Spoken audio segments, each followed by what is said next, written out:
Hey everyone, thank you so much for tuning in today. Hey, you might notice right at the beginning of this video that I am actually in a different place than I normally am.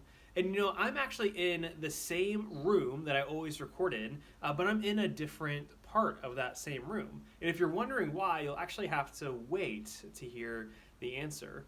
And the thing is that waiting is never fun. Right now in life, we're doing a lot more waiting than we probably have ever before, but waiting is a part of life. And waiting is pretty much never fun. It's hard to wait. It's hard to have persistence. It's hard to have patience, but waiting is a part of life. And waiting is a part of faith too. And we could talk about that in a lot of different ways, but what I want to talk about today is waiting when it comes to prayer. When we pray, we might feel like waiting is a huge part of it. Or that when we pray, we might have questions about, why do I have to wait when I pray? If I don't hear anything from God, if I don't see God move the way that I expected to, is God really listening? And we might ask ourselves, why wait? Or how long should I wait? Or is waiting normal? Is that a normal part of prayer? And we've been in this series called Worth Repeating, where we've been talking about some different stories that Jesus told while he was on the earth. And Jesus told every single story that he did tell for a really good reason. And Jesus knew that we would struggle with this idea of waiting when it comes to prayer. He knew that patience is hard. He knew that persistence is hard. He knows waiting is hard. And so he told this story one time when he was teaching about prayer. It starts with there's this one guy who has a friend over and in the middle of the night realizes he doesn't have the food to feed the friend he has over. And so he comes over to his neighbor's house and he knocks on the door.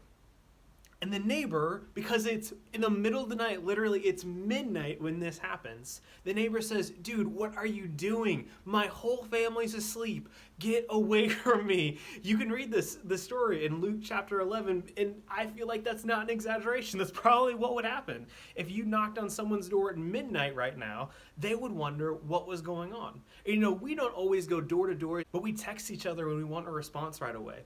Or when we're back in school, we might raise our hand and we don't want to have our hand up in the air forever. When we reach out to someone, we want to hear back right away. And while that person doesn't get the answer that they probably want right away, Jesus explains when he's telling the story, hey, if he keeps on knocking, if he just keeps going for it, if he doesn't give up, even though his neighbor is saying, hey, I am trying to sleep right now. My whole family's trying to sleep right now. He says, eventually the neighbor is going to give this guy some bread. He's going to give him the bread that he's requesting. And Jesus finishes telling the story like this. He says, keep on asking and you'll receive what you ask for. Keep on seeking and you will find. Keep on knocking and the door will be opened to you. And the thing is, it's really easy when we hear this story to think, okay, prayer is kind of like this door that I have with me over here that just slides open. That whenever I have a prayer, I just slide open and I can get whatever I want. Or to think about prayer as kind of a vending machine of, I put the prayer in and whatever I want, that's what I get out. But I don't think that's what Jesus was trying to say at all when he told this story. Instead, I think Jesus wanted to show us that even though things might be quiet, don't quit praying. Don't quit praying just because you feel like you haven't heard from God yet or seen God move or God doesn't work in the way that you expect him to or on the same timeline that you expect him to. No, what's so important is to keep on praying. And every single time we pray, to know that God is listening. God not responding doesn't mean that he's not listening. Because God listens to our prayers every time. And sometimes it just takes a change of perspective of saying, God, I trust you with whatever you want. And sometimes that means the answers to our prayers don't look like what we expect them to. They look a little bit differently, or God has to work inside of us before he'll work around us. But he's listening every single time.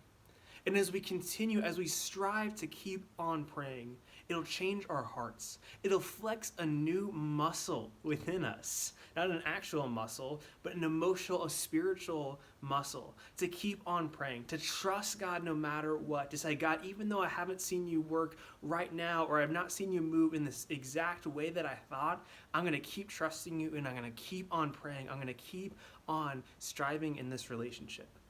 And so this week, I want to challenge you, if you're watching this video, to do something different this week. Every single day, so starting today and going all the way to next Sunday, commit to praying consistently. Pray every single day.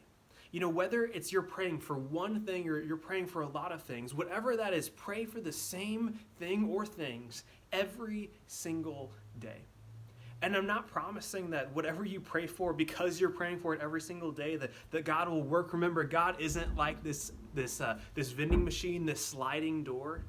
But what it'll do is it'll work on your heart to start to build that practice of consistently going to God in prayer, to trusting Him no matter what, and to know every single time that He's listening, every single time we knock on the door, every single time that we pray. Today in small groups, we're going to break this idea down a little bit more because it is hard. No matter what, waiting is so hard. Having patience is so hard. And so today in small groups, we're going to break down this idea a little bit more and hopefully help you be able to tackle this challenge. So if you're watching this video on the day it's released, hope you get a chance to jump into your small group on Zoom at 1:30 today. If you need the link, let someone know, because we would just love to make sure that you can stay connected. I hope to see you there.